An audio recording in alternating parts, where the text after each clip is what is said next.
Il n'avait pas d'arme, il n'a pas fui, il n'a pas insulté. Son seul tort? Être au mauvais endroit, au mauvais moment, et ne pas avoir obéi assez vite. Ce jour-là, devant des dizaines de témoins, un citoyen ordinaire a été battu en public pour non-respect. Et ce qui a suivi a marqué sa vie à jamais. L'oyeux du baobab s'ouvre. Écoute bien. Avant de commencer, n'oublie pas de t'abonner à la chaîne, de liker la vidéo et de laisser un commentaire pour soutenir ces histoires vraies et profondes. On commence. Il s'appelait Ibrahima, 34 ans, père d'une petite fille, employé discret dans une société de transport. Un homme sans histoire. Le genre de personne que personne ne remarque. Jusqu'au jour où tout s'effondre. Ce matin-là, il était sorti plus tôt que d'habitude. Il devait passer par le centre-ville avant d'aller travailler. Il faisait chaud. La rue était bondée. Des passants, des vendeurs, des voitures bloquées dans un concert de klaxons. Rien d'exceptionnel, rien de dangereux. Ibrahima marchait calmement, son téléphone à la main, lisant un message de sa femme. N'oublie pas le rendez-vous de la petite chez le médecin. Il sourit brièvement. Puis, une voix cria derrière lui. « Hé, toi !» Il se retourna surpris. 2 véhicules des forces de l'ordre venaient de s'arrêter brutalement. Des agents descendirent, visiblement nerveux, tendus. « Avance pas !»« Mets le téléphone dans ta poche. » Ibrahima cligna des yeux. Il ne comprenait pas. « Pardon ?» dit-il instinctivement. Cette seconde de confusion fut celle de trop. « Tu fais le malin ?» cria un agent. Ibrahima leva immédiatement les mains. « Non, monsieur, je ne comprends pas. » Mais déjà, un agent le saisissait par le bras. Un autre le poussait violemment. « À terre !»« Mais j'ai rien fait !» Ces mots résonnèrent dans la rue. Et c'est là que tout bascula. Il tomba lourdement sur le bitume. Son téléphone glissa à plusieurs mètres. Autour, des passants s'arrêtèrent, choqués. « Il résiste !» cria quelqu'un. C'était faux, mais ce mot suffit. Un coup dans les côtes, puis un autre, un genou dans le dos. Ibrahima cria de douleur. « S'il vous plaît, j'ai rien fait !» Un agent lui appuya la tête contre le sol. « Tais-toi, tu respectes pas. » Chaque mouvement devenait une excuse. Chaque gémissement, une provocation. Il sentit un goût métallique dans sa bouche, son souffle se coupa. Il eut peur, une peur primitive, animale. « Je vais mourir ici », pensa-t-il. Autour, des téléphones se levèrent. Des gens filmaient. Certains criaient « Arrêtez ! Il fait rien ! Pourquoi vous le frappez ?» Mais personne ne s'approchait. La peur clouait tout le monde sur place. Quand ils le relevèrent enfin, Ibrahima ne tenait presque plus debout. Ses jambes tremblaient, son visage était enflé, son t-shirt déchiré. « Non, Ibrahima Diallo, tu vas apprendre à respecter l'autorité. » Cette phrase le transperça plus fort que les coups. Le respect. Voilà donc ce qu'ils appelaient « respect ». On le poussa dans le véhicule, la portière claqua, le silence s'installa, lourd, étouffant. Ibrahima avait du mal à respirer. Chaque inspiration lui brûlait la poitrine. « Pourquoi ?» murmura-t-il. « Pourquoi moi ?» Aucune réponse. Au poste, on le laissa assis sur une chaise métallique pendant de longues minutes. Peut-être 1 heure, peut-être plus.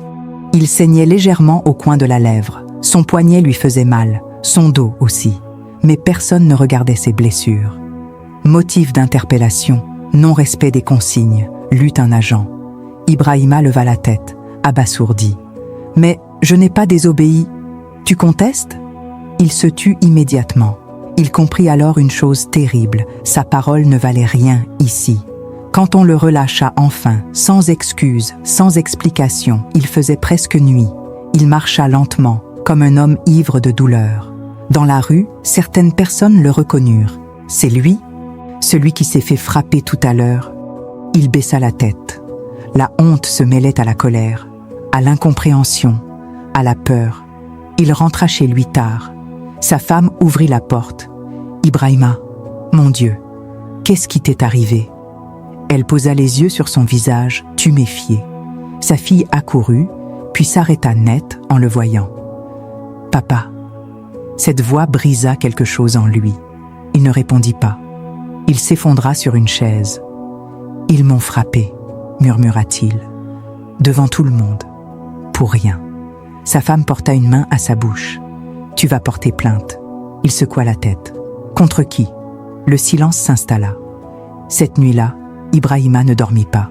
Chaque fois qu'il fermait les yeux, Il revoyait le sol, les bottes, les cris, le genou sur son dos. Il se demandait comment un citoyen ordinaire pouvait être traité comme un criminel, sans procès, sans preuve, sans défense. Il ne savait pas encore que quelqu'un avait tout filmé. Il ne savait pas encore que cette vidéo allait ressortir. Il ne savait pas encore que ce jour-là n'était pas la fin, mais le début d'un combat. Le lendemain matin, Ibrahima se réveilla avec une douleur sourde dans tout le corps. Chaque mouvement lui rappelait la veille. Ses côtes le lançaient, son dos brûlait, et sa mâchoire était encore gonflée. Il resta allongé un long moment, les yeux ouverts, à fixer le plafond.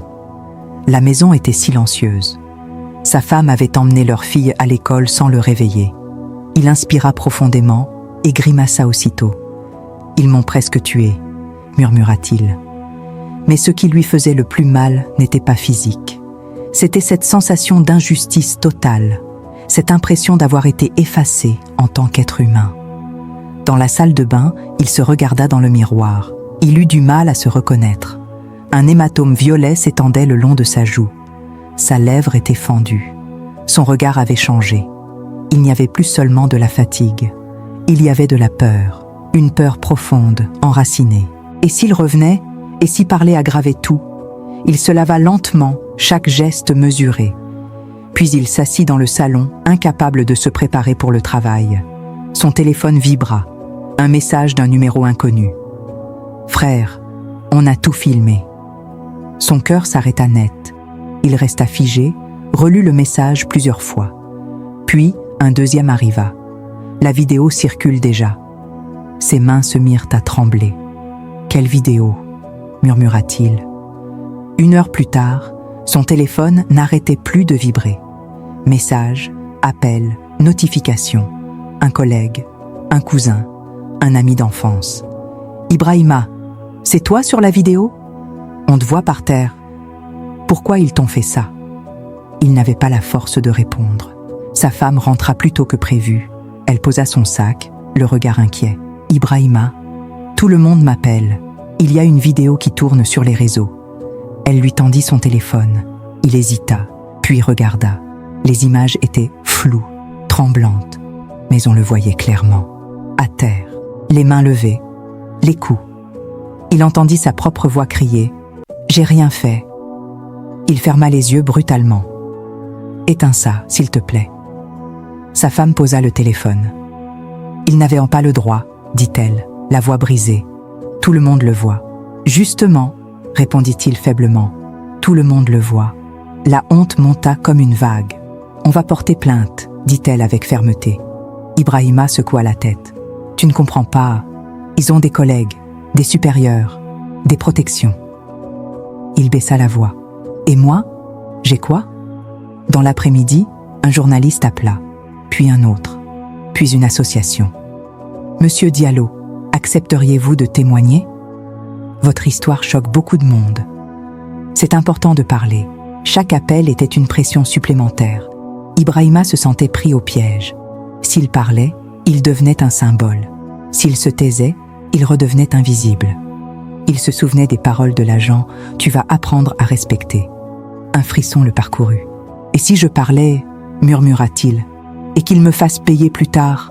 Sa femme posa une main sur la sienne. « Et si tu te tais, tu vivras avec ça toute ta vie. » Il ne répondit pas. Le soir, Ibrahima sortit prendre l'air. Il marchait lentement, capuche sur la tête. Des gens le reconnaissaient, certains l'encourageaient. « Courage, frère, on est avec toi. » D'autres détournèrent le regard, comme si son malheur dérangeait. Un vieil homme l'arrêta doucement. « Mon fils, j'ai vu la vidéo. » Il marqua une pause. « Ce que tu as vécu, je l'ai vécu il y a 30 ans, et je me suis tu. » Ibrahima le regarda. « Et après, j'ai regretté toute ma vie. » Ces mots restèrent gravés. Cette nuit-là, Ibrahima rêva qu'il était de nouveau à terre. Mais cette fois, personne ne filmait. Personne ne criait. Personne n'existait. Il se réveilla en sursaut, trempé de sueur. Il se leva, alla dans le salon et s'assit dans le noir. Sur la table, son téléphone clignotait encore. Un dernier message s'affichait. « Si tu veux, on peut t'aider juridiquement. Tu n'es pas seul. » Il prit une longue inspiration. Peut-être que le plus grand danger n'était pas de parler, mais de se taire. Il se leva, ouvrit la fenêtre, laissa l'air frais entrer. « Je ne voulais pas être un héros, » murmura-t-il. « Je voulais juste rentrer chez moi vivant. » Il regarda ses mains, encore marquées. Puis il prit une décision qu'il n'aurait jamais imaginé prendre la veille. Il rappela le numéro de l'association. « Allô ?» Sa voix tremblait, mais elle tenait. « Je m'appelle Ibrahima Diallo et je veux parler. » À cet instant précis, il ne le savait pas encore. Mais ce choix allait déclencher une onde de choc bien plus grande que lui. Le matin où Ibrahima accepta de parler, il sentit son corps se tendre comme avant une tempête. Il avait à peine dormi. Chaque bruit dans la rue lui donnait l'impression qu'on venait le chercher. Sa femme posa une tasse de café devant lui. « Tu n'es pas obligé, » dit-elle doucement. « Si je recule maintenant, » répondit-il, « je reculerai toute ma vie. » Il ne parlait pas avec colère. Il parlait avec une fatigue profonde, celle des hommes qui ont trop encaissé. Le rendez-vous avait lieu dans un petit local associatif, loin des grandes rédactions. Une pièce simple, des chaises en plastique, une table, une caméra posée discrètement. Ibrahima s'assit face au journaliste, un homme calme, la quarantaine, qui ne sortit pas son micro immédiatement. « Avant tout, dit-il, sachez une chose. Vous pouvez arrêter à tout moment. » Ibrahima hocha la tête. « Je vais parler, dit-il, mais pas pour me venger.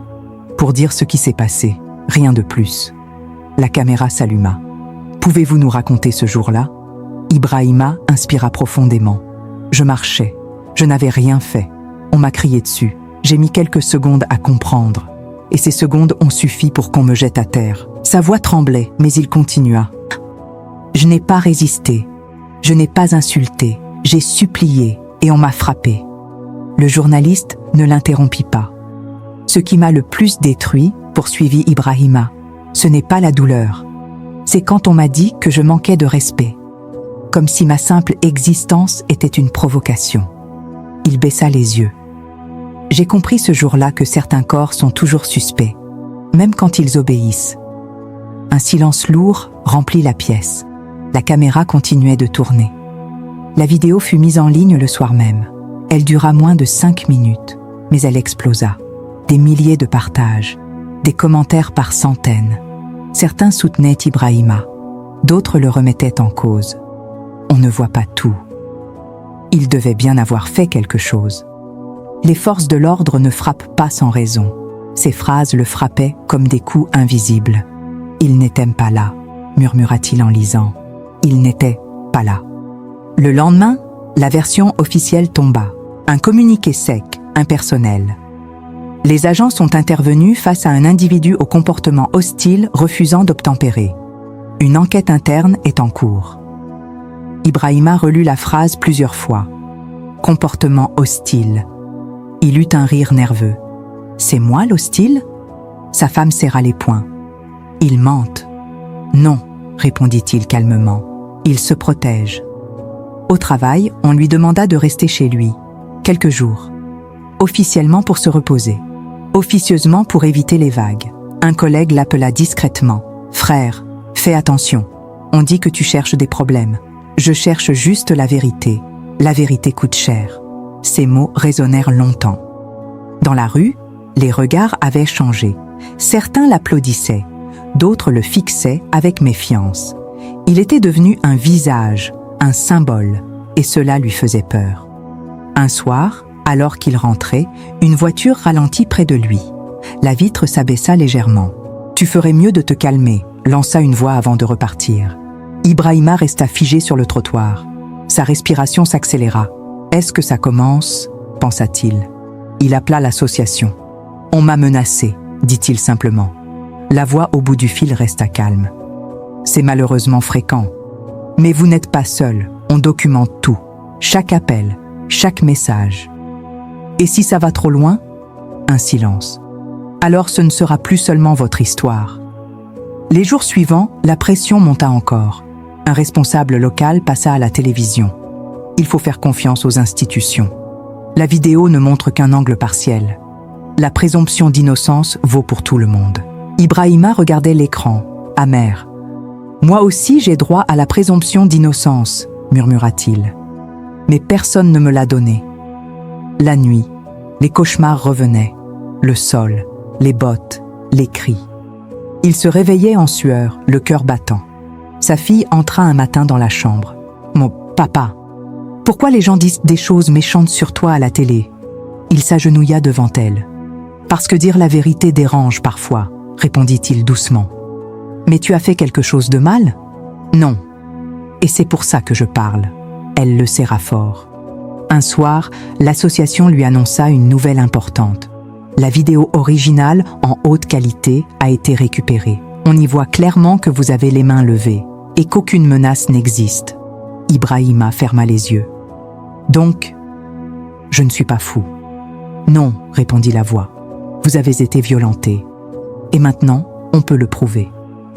Il sentit un poids quitter légèrement sa poitrine. Mais il savait que ce n'était que le début. Quelques heures plus tard, une convocation officielle arriva. Audition prévue. Enquête judiciaire ouverte. Ibrahima posa la lettre sur la table. Il tremblait. « Ça y est, dit-il à sa femme. On y est. » Elle lui prit la main. « Quoi qu'il arrive, tu n'as pas menti. » Il hocha la tête. « J'ai juste dit ce que j'ai vécu. » Il regarda par la fenêtre. La rue était calme. Trop calme. Il comprit alors une chose essentielle. Parler ne l'avait pas libéré de la peur, mais se taire l'aurait détruit. Et désormais, il n'était plus seulement une victime silencieuse. Il était un homme qui avait osé dire non. Le jour de l'audition arriva plus vite qu'Ibrahima ne l'aurait voulu. Il se leva avant l'aube, le cœur lourd, le corps encore marqué par les coups, mais l'esprit étrangement clair. Ce n'était plus seulement son histoire, c'était devenu un dossier, un enjeu, une vérité qu'on allait tenter de remodeler. Il enfila une chemise propre, simple. Il ne voulait ni provoquer, ni se cacher, juste être là, debout. Sa femme l'accompagna jusqu'au bâtiment judiciaire. Devant l'entrée, il s'arrêta un instant. « J'ai peur, » dit-il simplement. « C'est normal, » répondit-elle. « Mais rappelle-toi, ce n'est pas toi qui as fait quelque chose de mal. » Il hocha la tête et entra. La salle d'audition était froide, impersonnelle. Une table, des chaises, un magnétophone posé au centre. 2 enquêteurs l'accueillirent. Leur ton était neutre, professionnel.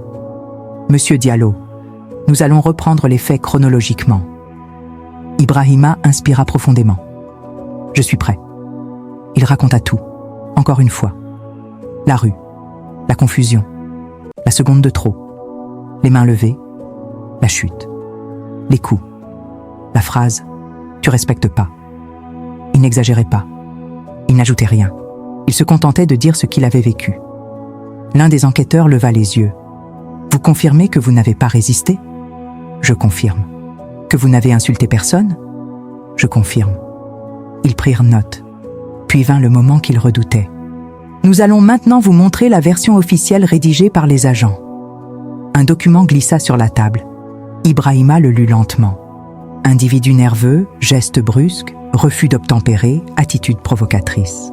Il sentit une colère froide lui traverser la poitrine. « C'est faux, » dit-il calmement. « Tout est faux. »« C'est votre parole contre la leur, » répondit l'enquêteur. « Mais nous avons les images. » Il lança la vidéo sur l'écran. Cette fois, la version était nette. On voyait clairement Ibrahima lever les mains. On voyait l'agent le pousser. On entendait les cris des témoins. Un silence pesant envahit la pièce. L'enquêteur arrêta la vidéo. « Il y a des incohérences, » dit-il lentement. « Importantes. » Ibrahima ferma les yeux quelques secondes. « Je vous l'avais dit, » murmura-t-il. Plus tard dans la journée, il fut conduit dans une autre salle. Cette fois, il n'était plus seul. Derrière une vitre sans teint, les agents impliqués étaient présents. Il ne les voyait pas clairement, mais il sentait leur présence. On lui expliqua la procédure. « Vous n'êtes pas obligé de parler directement aux agents, » précisa l'enquêteur. « Mais leurs déclarations vont être confrontées aux vôtres. » Ibrahima sentit son cœur battre plus vite. « Je veux rester, » dit-il. « Je veux entendre. » L'un des agents prit la parole, d'une voix assurée. « L'individu nous a ignorés. Il a fait un geste brusque. On a craint pour notre sécurité. » Ibrahima serra les poings. L'enquêteur appuya sur pause. Sur la vidéo, on ne voit aucun geste brusque. dit-il. Pouvez-vous préciser ? Un silence. C'était une perception, répondit l'agent, dans le feu de l'action. Un autre agent ajouta, il nous regardait mal. Il manquait de respect. Ces mots frappèrent Ibrahima comme une gifle. Me regarder, ce n'est pas un crime, dit-il d'une voix tremblante mais ferme. L'enquêteur acquiesça. Le regard n'est pas un motif légal d'usage de la force. Le silence s'épaissit. En sortant du bâtiment, Ibrahima eut l'impression d'avoir couru un marathon invisible. Son corps tremblait. « Ça s'est bien passé », dit l'avocat de l'association. « Les contradictions sont claires. »« Et maintenant » demanda Ibrahima. « Maintenant, il faut tenir. Parce que quand la vérité apparaît, la pression augmente. » Il comprit vite ce que cela signifiait. Les jours suivants, les médias changèrent de ton. Moins prudent, plus incisif. Usage disproportionné de la force ? Version officielle, mise en doute. Les images contredisent les déclarations. Les réseaux s'enflammèrent. Mais avec le soutien, vint la haine. Il cherche de l'argent. Encore un qui veut salir l'uniforme. Il l'a bien mérité. Ibrahima ne lisait plus les commentaires. Sa femme les bloquait. Mais parfois, les mots passaient quand même. Et il faisait mal. Un soir, en rentrant, il trouva un papier glissé sous la porte. « Pense à ta famille. » Rien d'autre. Il resta longtemps immobile, le papier à la main. « Ils veulent me faire peur, » dit-il. Sa femme le regarda droit dans les yeux. « Ils ont peur aussi. » Cette phrase le frappa. Le lendemain, l'association lui annonça une nouvelle décisive. « Le parquet retient les charges. Les agents vont être mis en examen. » Ibrahima s'assit lourdement. « Donc, je ne suis plus seul contre tous ? » ?»« Non, » répondit l'avocat. « Vous êtes un citoyen face à la justice. » Il inspira profondément. Pour la première fois depuis ce jour maudit, il sentit que l'équilibre commençait à changer. Mais la dernière épreuve restait à venir. Il reçut une convocation pour une confrontation directe, face à face. Il la posa sur la table. « Je ne sais pas si j'en suis capable, » avoua-t-il. Sa femme prit sa main. « Tu n'y vas pas pour te venger, tu y vas pour te libérer. » Il ferma les yeux. Il repensa à la rue, au coup, à sa fille, à la honte. Puis il dit « J'irai », parce qu'il avait compris une chose essentielle. Le silence protège toujours ceux qui frappent, jamais ceux qui tombent. Le jour de la confrontation, Ibrahima arriva en avance. Le bâtiment judiciaire lui semblait plus grand que la première fois, plus froid aussi. Il avait l'impression que chaque mur portait le poids de centaines de vies suspendues à une décision. Il s'assit sur un banc, les mains jointes, le regard fixé sur le sol. Sa femme posa doucement une main sur son épaule. « Respire », murmura-t-elle. « Tu es là, c'est déjà une victoire. » Il hocha la tête sans répondre. Son cœur battait fort, mais il ne fuyait plus. La salle était sobre, une table longue, des chaises alignées, une atmosphère tendue, presque irréelle. Les agents entrèrent par une porte opposée. Ibrahima les reconnut immédiatement, les mêmes silhouettes, les mêmes visages fermés. Mais cette fois, il n'était pas au sol, il était assis, à hauteur d'homme. Un magistrat ouvrit la séance. Nous allons procéder à la confrontation. Chacun parlera à tour de rôle. Le premier agent prit la parole. Sa voix était posée, maîtrisée. Nous avons agi dans un contexte de tension. L'individu n'a pas obtempéré immédiatement. Nous avons fait ce que nous pensions nécessaire. Ibrahima sentit une chaleur monter en lui. Pas de la colère, de la fatigue. Quand ce fut son tour, il se leva lentement. Ses jambes tremblaient légèrement. Mais sa voix, elle, tint. « Je n'ai pas désobéi », dit-il simplement. J'ai mis une seconde à comprendre. Une seule. Et pour ça, j'ai été jeté à terre et frappé devant tout le monde. Il marqua une pause. Je n'ai jamais insulté personne. Je n'ai jamais menacé personne. J'ai eu peur. Et cette peur, je la porte encore. Un silence lourd s'abattit sur la salle. Le magistrat se tourna vers les agents. Les images montrent les mains levées. Elles ne montrent aucune résistance. Un agent baissa les yeux. Un autre serra la mâchoire. Pour la première fois, Ibrahima sentit que quelque chose se fissurait. Après plusieurs heures, la séance fut levée. La décision ne serait pas immédiate. « Vous serez informé », dit le magistrat. En sortant, Ibrahima avait l'impression d'avoir traversé une tempête. mais une tempête qu'il n'avait pas fui. « Quoi qu'il arrive, lui dit l'avocat, ce que vous avez fait aujourd'hui compte. » Ibrahima inspira profondément. « Je voulais juste qu'on m'écoute. » Et on vous a écouté. Les jours suivants furent les plus longs de sa vie. Il essayait de reprendre une routine, d'emmener sa fille à l'école, de répondre à quelques messages de soutien. Mais l'attente le rongeait. La nuit, il se réveillait encore parfois en sursaut. Les images revenaient, le sol, les coups. Mais quelque chose avait changé. Il n'était plus seul avec ses souvenirs. Un matin, l'appel arriva. « Monsieur Diallo, la décision est tombée. » Il mit le téléphone sur haut-parleur. Sa femme se rapprocha. Les faits sont reconnus. L'usage de la force est jugé disproportionné. Des sanctions disciplinaires sont prononcées. Une procédure pénale suit son cours. Ibrahima resta silencieux. Ce n'était pas une victoire triomphale. Ce n'était pas une réparation totale. Mais c'était une reconnaissance. « Donc, on me croit », dit-il enfin. « Oui », répondit la voix. « Officiellement. » Il ferma les yeux. Une larme coula. Pas de joie, de soulagement. La nouvelle se répandit rapidement. Les médias en parlèrent autrement. La version initiale remise en cause. Reconnaissance d'un usage excessif de la force. Dans la rue, certains passants le regardaient différemment, avec respect, avec gêne parfois. Un homme l'arrêta un jour. « Merci d'avoir parlé », dit-il simplement. « Ça aurait pu être moi. » Ces mots touchèrent Ibrahima plus que tous les plateaux télé. Un soir, il s'assit avec sa fille sur le canapé. « Papa, » demanda-t-elle, « pourquoi les gens disent que tu es courageux ?» Il sourit doucement. « Parce que j'ai dit la vérité même quand j'avais peur. » Et maintenant ? Il réfléchit. « Maintenant, je vais continuer à vivre et à apprendre à ne plus avoir honte de ce que j'ai subi. » Elle se blottit contre lui.